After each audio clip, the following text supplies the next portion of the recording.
নমস্কার বন্ধুরা, shout with Dipanjan চ্যানেলে আপনাদের সকলকে স্বাগত জানাই।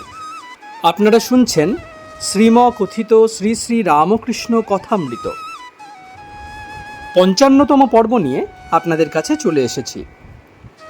চলুন আজকের পর্বটি শুরু করা যাক। তব কথামৃতং তপ্ত জীবনং কবিভিরীরিতং কল্মষাপহম শ্রবণমঙ্গলং শ্রীমদাততং ভুবি গৃণন্তি যে ভুরিদা জনা। সব চিন্ময় দর্শন, মথুরকে খাজাঞ্চির পত্র লেখা। শ্রীরামকৃষ্ণ মনির প্রতি। জগৎ মিথ্যা কেন হবে? ওসব বিচারের কথা। তাকে দর্শন হলে তখন বোঝা যায় যে তিনিই জীবজগৎ হয়েছেন। আমায় মা কালীঘরে দেখিয়ে দিলেন যে মাই সব হয়েছেন। দেখিয়ে দিলেন সব চিন্ময়, প্রতিমা চিন্ময়, বেদী চিন্ময়, কোষাকুষি চিন্ময়, চৌকাঠ চিন্ময়, মার্বেলের পাথর সব চিন্ময়। ঘরের ভিতর দেখি সব যেন রসে রয়েছে, সচ্চিদানন্দ রসে।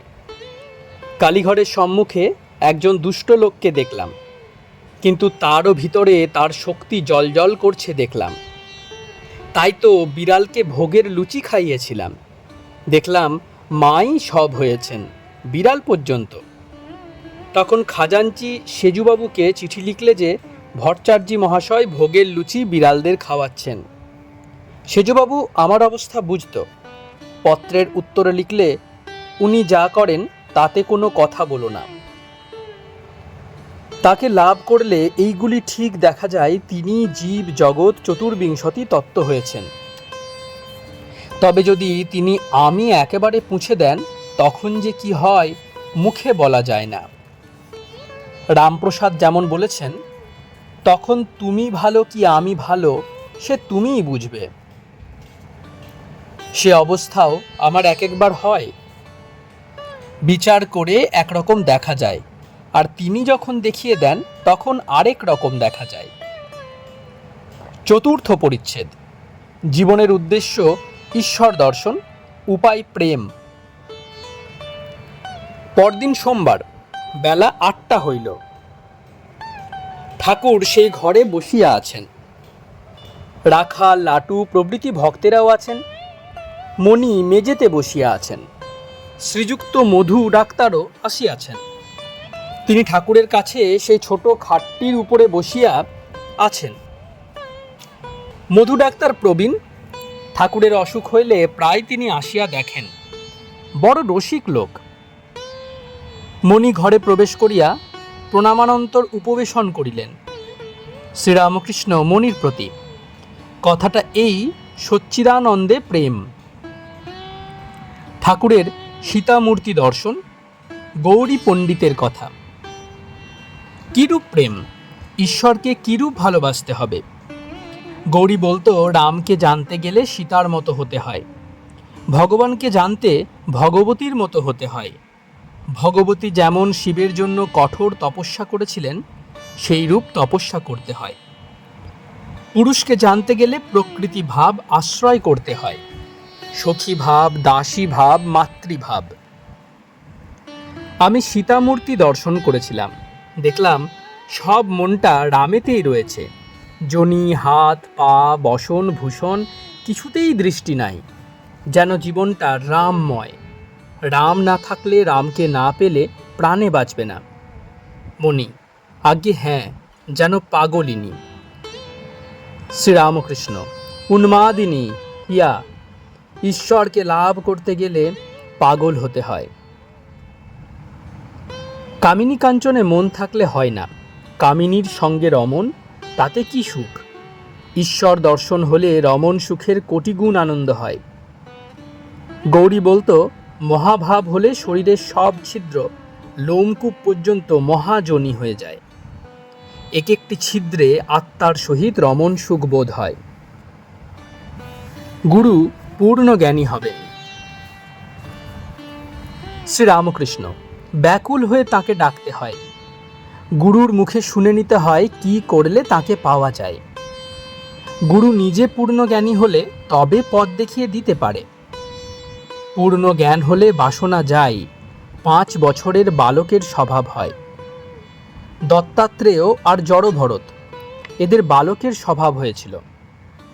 মণি আগে এদের খবর আছে, আরও এদের মতো কত জ্ঞানী লোক হয়ে গেছে। শ্রীরামকৃষ্ণ হ্যাঁ, জ্ঞানীর সব বাসনা যায়, যা থাকে তাতে কোনো হানি হয় না। পরশমণিকে ছুঁলে তরবার সোনা হয়ে যায়, তখন আর সে তরবারে হিংসার কাজ হয় না। সেইরূপ জ্ঞানীর কাম ক্রোধের কেবল ভঙ্গিটুকু থাকে, নামমাত্র, তাতে কোনো অনিষ্ট হয় না। মণি আগে আপনি যেমন বলেন, জ্ঞানী 3 গুণের অতীত হয়, সত্য রজ তম, কোনো গুণেরই বশ নন। এরা 3 জনেই ডাকাত। শ্রীরামকৃষ্ণ ওইগুলি ধারণা করা চাই। মণি পূর্ণ জ্ঞানী পৃথিবীতে বোধহয় 3-4 জনের বেশি নাই। শ্রীরামকৃষ্ণ কেন? পশ্চিমের মঠে অনেক সাধু সন্ন্যাসী দেখা যায়। মণি আগে সে সন্ন্যাসী আমিও হতে পারি। শ্রীরামকৃষ্ণ এই কথায় কিয়ৎক্ষণ মণিকে এক দৃষ্টে দেখিতেছেন। শ্রীরামকৃষ্ণ মণির প্রতি, কি সব ছেড়ে? মণি মায়া না গেলে কি হবে? মায়াকে যদি জয় না করতে পারে শুধু সন্ন্যাসী হয়ে কি হবে? সকলেই কিয়ৎক্ষণ চুপ করিয়া আছেন। ত্রিগুণাতীত ভক্ত যেমন বালক। মণি আজ্ঞা ত্রিগুণাতীত ভক্তি কাকে বলে? শ্রীরামকৃষ্ণ সে ভক্তি হলে সব চিন্ময় দেখে, চিন্ময় শ্যাম, চিন্ময় ধাম, ভক্তও চিন্ময়, সব চিন্ময়। এ ভক্তি কম লোকের হয়। ডাক্তার মধু সহাস্যে ত্রিগুণাতীত ভক্তি অর্থাৎ ভক্ত কোনো গুণের বশীভূত নয়। শ্রীরামকৃষ্ণ সহাস্যে হিয়া যেমন 5 বছরের বালক, কোনো গুণের বশ নয়। মধ্যাহ্নে সেবার পর ঠাকুর শ্রীরামকৃষ্ণ একটু বিশ্রাম করিতেছেন। শ্রীযুক্ত মণিলাল মল্লিক আসিয়া প্রণাম করিলেন ও মেজেতে আসন গ্রহণ করিলেন। মণিও মেজেতে বসিয়া আছেন।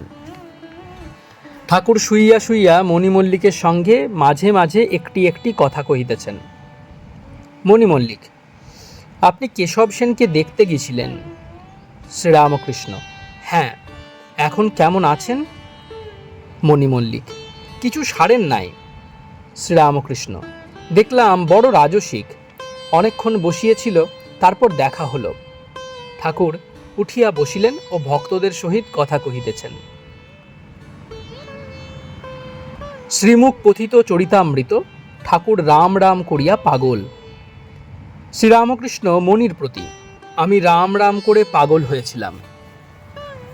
সন্ন্যাসীর ঠাকুর রামলালাকে লয়ে লয়ে বেড়াতাম, তাকে নাওয়াতাম, খাওয়াতাম, শোয়াতাম, যেখানে যাব সঙ্গে করে লয়ে যেতাম। রামলালা রামলালা করে পাগল হয়ে গেলাম। ৫ম পরিচ্ছেদ। বিল্লমূলে ও পঞ্চবটী তলায় শ্রীরামকৃষ্ণ। ঠাকুর শ্রীরামকৃষ্ণ বিল্লবৃক্ষের নিকট মণির সহিত কথা কহিতেছেন। বেলা প্রায় 9টা হইবে। আজ বুধবার 19শে ডিসেম্বর 1883, কৃষ্ণা পঞ্চমী তিথি।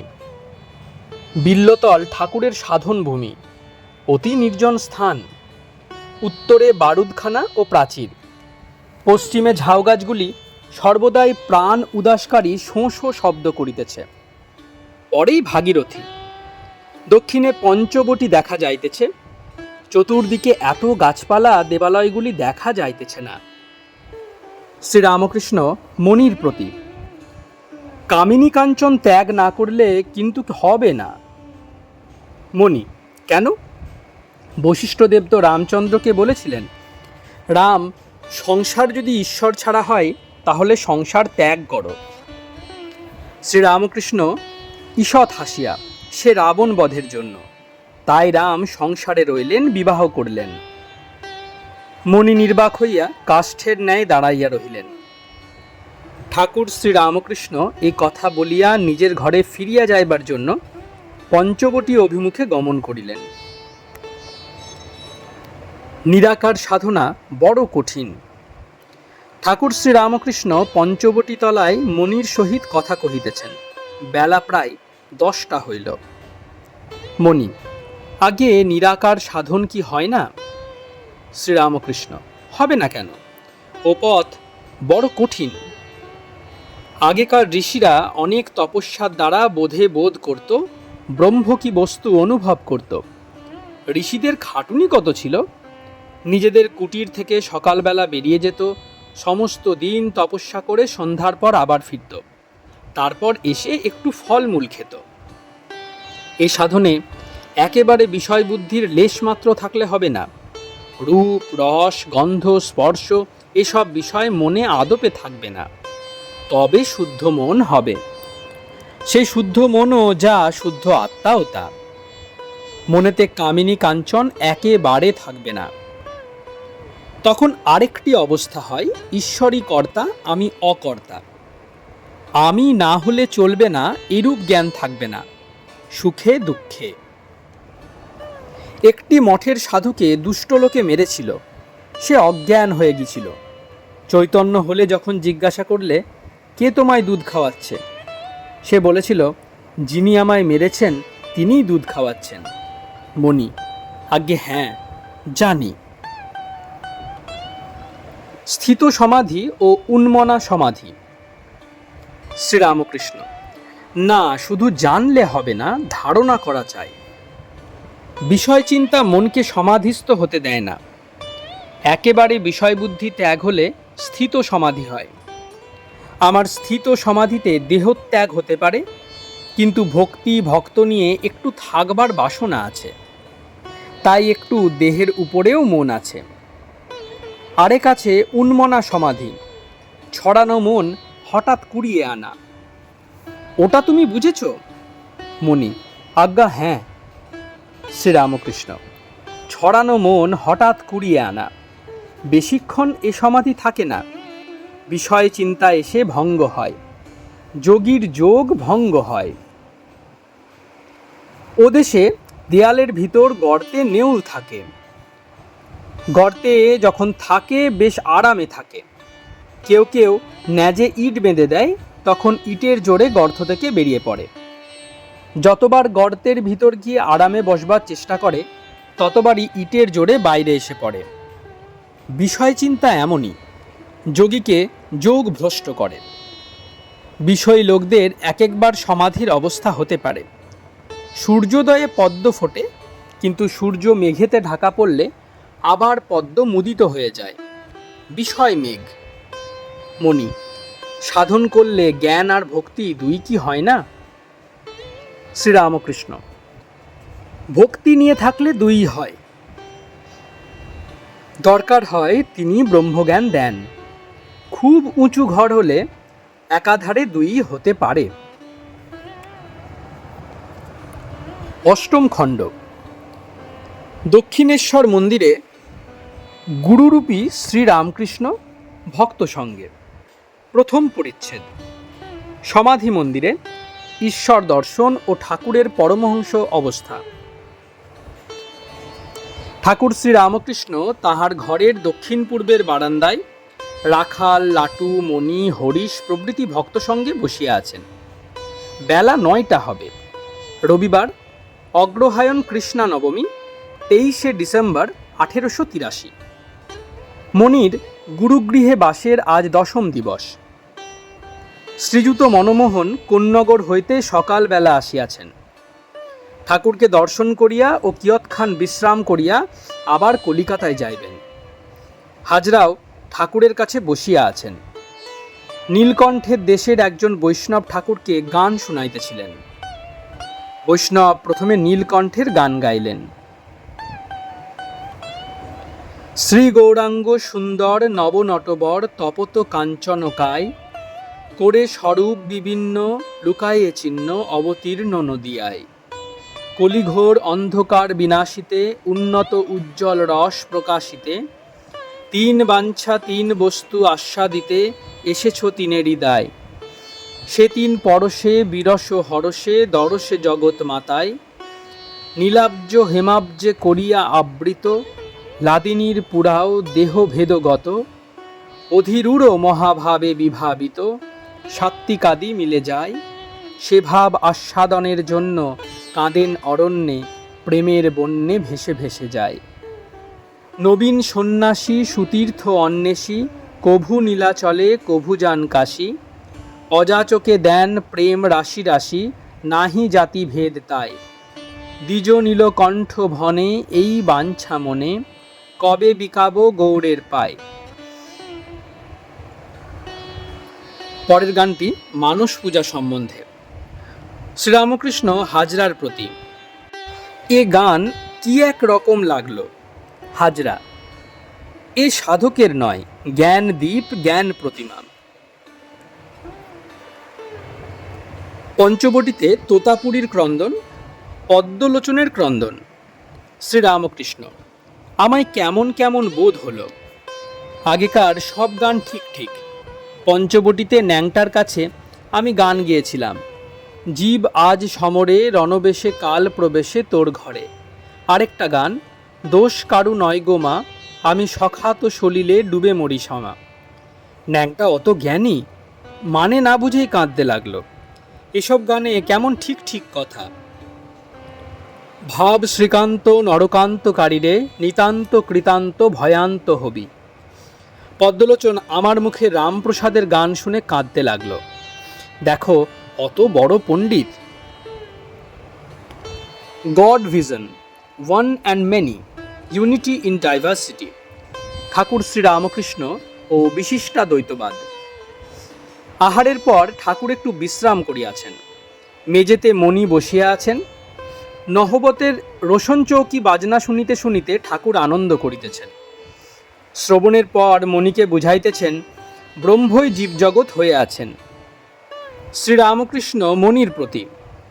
কেউ বললে অমুক স্থানে হরিনাম নাই, বলবা মাত্রই দেখলাম তিনি সব জীব হয়ে আছেন, যেন অসংখ্য জলের ভুরভুরি, জলের বিম্ব। আবার দেখছি যেন অসংখ্য বড়ি বড়ি। ওদেশ থেকে বর্ধমানে আসতে আসতে দৌড়ে একবার মাঠের পানে গেলাম। বলি দেখি এখানে জীবরা কেমন করে খায় থাকে। গিয়ে দেখি মাঠে পিঁপড়ে চলছে, সব স্থানই চৈতন্যময়। হাজরা ঘরে প্রবেশ করিয়া মেঝেতে বসিলেন। শ্রীরামকৃষ্ণ নানা ফুল পাপড়ি থাক থাক তাও দেখছি, ছোট বিম্ব বড় বিম্ব। এই সকল ঈশ্বরীয় রূপ দর্শন কথা বলিতে বলিতে ঠাকুর সমাধিস্থ হইতেছেন। বলিতেছেন আমি হয়েছি, আমি এসেছি। এই কথা বলিয়াই একেবারে সমাধিস্থ হইলেন, সমস্ত স্থির। অনেকক্ষণ সম্ভোগের পর বাহিরের একটু হুঁশ আসিতেছে। এবার বালকের ন্যায় হাসিতেছেন। হেসে হেসে ঘরের মধ্যে পাদচারণ করিতেছেন। ক্ষোভ বাসনা গেলেই পরমহংস অবস্থা। সাধনকালে বটতলায় পরমহংস দর্শন কথা। অদ্ভুত দর্শনের পর চক্ষু হইতে যেরূপ আনন্দজ্যোতি বাহির হয়, সেই রূপ ঠাকুরের চক্ষের ভাব হইল। মুখে হাস্য, শূন্য দৃষ্টি। ঠাকুর পায়চারি করিতে করিতে বলিতেছেন, বটতলায় পরমহংস দেখলাম, এইরকম হেসে চলছিল, সেই স্বরূপ কি আমার হলো? এইরূপ পাদচারণের পর ঠাকুর ছোট খাটটিতে গিয়া বসিয়াছেন ও জগন্মাতার সহিত কথা কহিতেছেন। ঠাকুর বলিতেছেন, যাক, আমি জানতেও চাই না, মা তোমার পাদপদ্মে যেন শুদ্ধা ভক্তি থাকে। মনির প্রতি। ক্ষোভ বাসনা গেলেই এই অবস্থা। আবার মাকে বলিতেছেন, মা পূজা উঠিয়েছ, সব বাসনা যেন যায় না। মা পরমহংস তো বালক, বালকের মা চায় না। তাই তুমি মা, আমি ছেলে। মার ছেলে মাকে ছেড়ে কেমন করে থাকে? ঠাকুর এরূপ স্বরে মার সঙ্গে কথা বলিতেছেন যে পাষাণ পর্যন্ত বিগলিত হইয়া যায়। আবার মাকে বলিতেছেন, মা, শুধু অদ্বৈত জ্ঞান, হ্যাক থু, যতক্ষণ আমি রেখেছ ততক্ষণ তুমি। পরমহংস তো বালক, বালকের মা চায় না। মণি অবাক হইয়া ঠাকুরের এই দেব দুর্লভ অবস্থা দেখিতেছেন, ভাবিতেছেন ঠাকুর অহেতুক কৃপা সিন্ধু। তাহারই বিশ্বাসের জন্য, তাহারই চৈতন্যের জন্য আর জীব শিক্ষার জন্য গুরুরূপী ঠাকুর শ্রীরামকৃষ্ণের এই পরমহংস অবস্থা। মণি আরও ভাবিতেছেন, ঠাকুর বলেন অদ্বৈত চৈতন্য নিত্যানন্দ। অদ্বৈত জ্ঞান হলে চৈতন্য হয়, তবেই নিত্যানন্দ হয়। ঠাকুরের শুধু অদ্বৈত জ্ঞান নয়, নিত্যানন্দের অবস্থা। জগন্মাতার প্রেমানন্দে সর্বদাই বিভোর, মাতোয়ারা। হাজরা ঠাকুরের এই অবস্থা হঠাৎ দেখিয়া হাত জোড় করিয়া মাঝে মাঝে বলিতে লাগিলেন, ধন্য ধন্য। শ্রীরামকৃষ্ণ হাজরাকে বলিতেছেন, তোমার বিশ্বাস কই? তবে তুমি এখানে আছো যেমন জটিলে কুটিলে লীলা পোস্টাই জন্য। বৈকাল হইয়াছে। মুনি একাকী দেবালয়ে নির্জনে বেড়াইতেছেন। ঠাকুর শ্রীরামকৃষ্ণের এই অদ্ভুত অবস্থা ভাবিতেছেন, আর ভাবিতেছেন ঠাকুর কেন বলিলেন ক্ষোভ বাসনা গেলেই এই অবস্থা। এই গুরুরূপী ঠাকুর শ্রীরামকৃষ্ণকে স্বয়ং ভগবান কি আমাদের জন্য দেহ ধারণ করে এসেছেন? ঠাকুর বলেন ঈশ্বর কোটি, অবতার আদি, না হলে জড় সমাধি তথা নির্বিকল্প সমাধি হতে নেমে আসতে পারে না। দ্বিতীয় পরিচ্ছেদ, গুহ্য কথা। পরদিন ঠাকুর শ্রীরামকৃষ্ণ ঝাউতলায় মণির সহিত একাকী কথা কহিতেছেন। বেলা ৮টা হইবে। সোমবার, কৃষ্ণপক্ষের দশমী তিথি, 24শে ডিসেম্বর 1883 খ্রিস্টাব্দ। আজ মণির প্রভু সঙ্গে একাদশ দিবস, শীতকাল। সূর্যদেব পূর্ব কোণে সবে উঠিয়াছেন। ঝাউতলার পশ্চিম দিকে গঙ্গা বহিয়া যাইতেছেন। এখন উত্তর বাহিনী সবে জোয়ার আসিয়াছে। চতুর্দিকে বৃক্ষলতা, অনতি দূরে সাধনার স্থান সেই বিল্ল তরুমূল দেখা যাইতেছে। ঠাকুর পূর্বাশ্ব হইয়া কথা কহিতেছেন, মণি উত্তরাশ্ব হইয়া বিনীতভাবে শুনিতেছেন। ঠাকুরের ডান দিকে পঞ্চবটী ও হাঁসপুকুর। শীতকাল, সূর্যোদয়ে জগৎ যেন হাসিতেছে। ঠাকুর ব্রহ্মজ্ঞানের কথা বলিতেছেন। তোতাপুরীর ঠাকুরের প্রতি ব্রহ্মজ্ঞানের উপদেশ। শ্রীরামকৃষ্ণ, নিরাকারও সত্য, সাকারও সত্য। ন্যাংটা উপদেশ দিত সচ্চিদানন্দ ব্রহ্ম কিরূপ। যেমন অনন্ত সাগর, ঊর্ধ্বে নিচে ডাইনে বাইমে, জলে জল। কারণ সলিল, জল স্থির, কার্য হলে তরঙ্গ। সৃষ্টি স্থিতি প্রলয়, কার্য। আবার বলতো বিচার যেখানে গিয়ে থেমে যায় সেই ব্রহ্ম। যেমন কর্পূর জ্বালালে পুড়ে যায়, একটু ছাইও থাকে না। ব্রহ্ম বাক্য মনের অতীত। লুনের পুতুল সমুদ্র মাপতে গিয়েছিল, এসে আর খবর দিলে না, সমুদ্রেতেই গলে গেল। ঋষিরা রামকে বলেছিলেন, রাম, ভরদ্বাজাদি তোমাকে অবতার বলতে পারেন, কিন্তু আমরা তা বলি না। আমরা শব্দ ব্রহ্মের উপাসনা করি, আমরা মানুষ রূপ চাই না। রাম একটু হেসে প্রসন্ন হয়ে তাদের পূজা গ্রহণ করে চলে গেলেন। নিত্য লীলা দুই সত্য, কিন্তু যারই নিত্য তারই লীলা। যেমন বলেছি ছাদ আর সিঁড়ি, ঈশ্বর লীলা, দেবলীলা, নরলীলা, জগৎ লীলা। নরলীলাই অবতার। নরলীলা কিরূপ জানো? যেমন বড় ছাদের জল নল দিয়ে হুড়হুড় করে পড়ছে, সেই সচ্চিদানন্দ, তারই শক্তি একটি প্রণালী দিয়ে নলের ভিতর দিয়ে আসছে। কেবল ভরদ্বাজাদি 12 জন ঋষি রামচন্দ্রকে অবতার বলে চিনেছিলেন। অবতারকে সকলে চিনতে পারে না। ঠাকুর শ্রীরামকৃষ্ণ কি অবতার? শ্রীমুখ কথিত চরিতামৃত। ক্ষুদিরামের গয়াধামে স্বপ্ন, ঠাকুরকে হৃদয়ের মার পূজা, ঠাকুরের মধ্যে মথুরের ঈশ্বরী দর্শন, ফুলুই শ্যামবাজারে শ্রী গৌরাঙ্গের আবেশ, শ্রীরামকৃষ্ণ মনির প্রতি। তিনি অবতার হয়ে জ্ঞান ভক্তি শিক্ষা দেন। আচ্ছা, আমাকে তোমার কিরূপ বোধ হয়? আমার বাবা গয়াতে গিয়েছিলেন, সেখানে রঘুবীর স্বপ্ন দিলেন, আমি তোদের ছেলে হব। বাবা স্বপন দেখে বললেন, ঠাকুর, আমি দরিদ্র ব্রাহ্মণ, কেমন করে তোমার সেবা করব? রঘুবীর বললেন, তা হয়ে যাবে।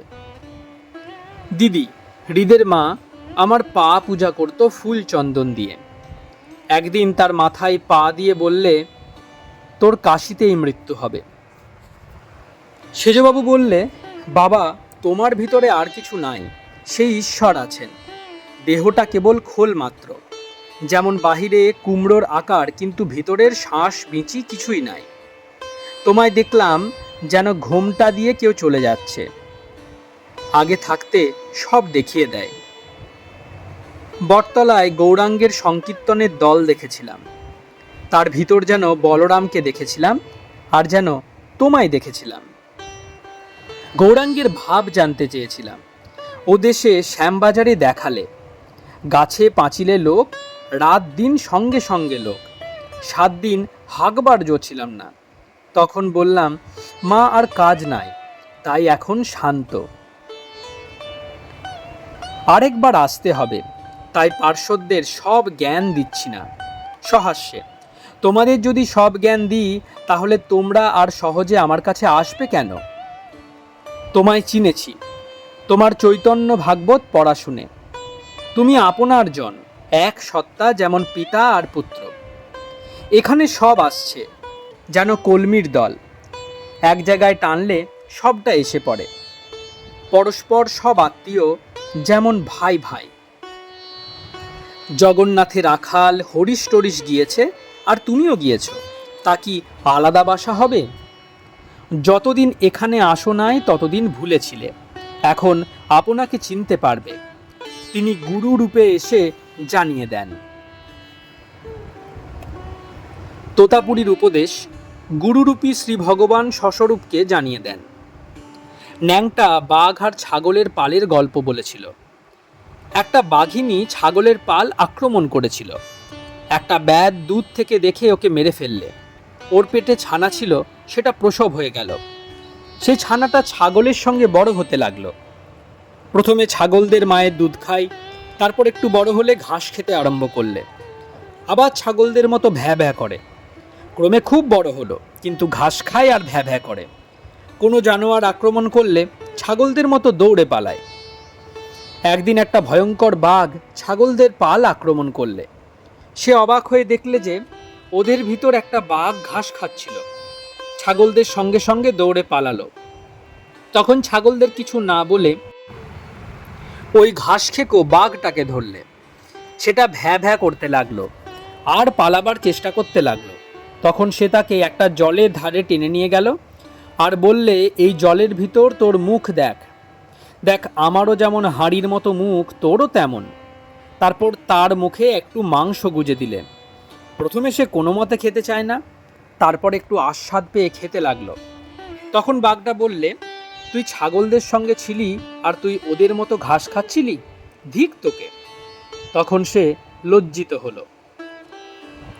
ঘাস খাওয়া কিনা কামিনী কাঞ্চন নিয়ে থাকা, ছাগলের মতো ভ্যা ভ্যা করে ডাকা আর পালানো, সামান্য জীবের মতো আচরণ করা, বাঘের সঙ্গে চলে যাওয়া কিনা গুরু যিনি চৈতন্য করালেন তার শরণাগত হওয়া, তাকেই আত্মীয় বলে জানা, নিজের ঠিক মুখ দেখা কিনা স্বস্বরূপকে চেনা।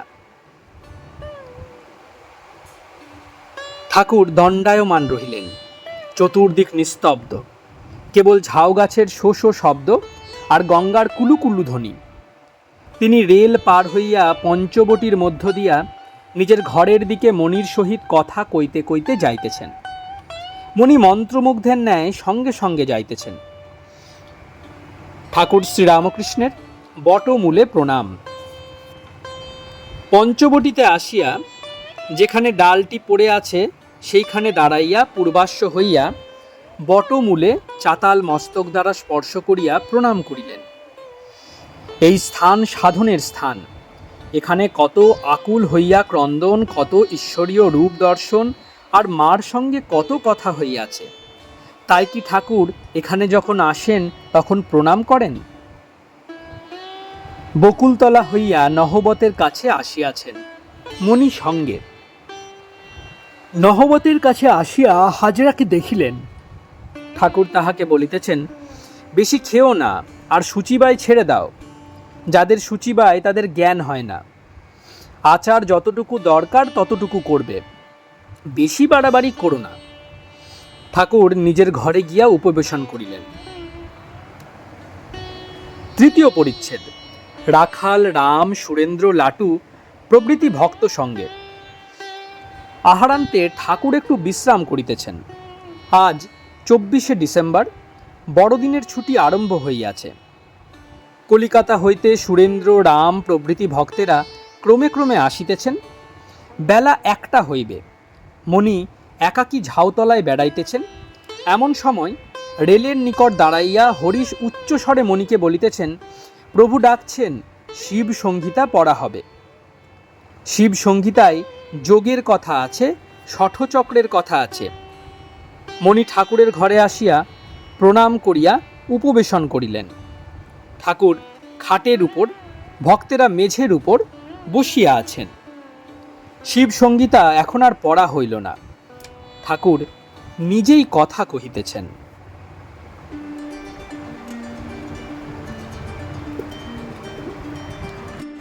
আপনারা শুনছেন শ্রীম কথিত শ্রী শ্রী রামকৃষ্ণ কথামৃত। আজ 55তম পর্বটি আপনাদের সামনে পরিবেশন করলাম। প্রতিদিনের ন্যায় আজকেও প্রণাম জানানোর মাধ্যমে এই পর্বটি এখানেই শেষ করব। চলুন সকলে মিলে প্রণাম করা যাক।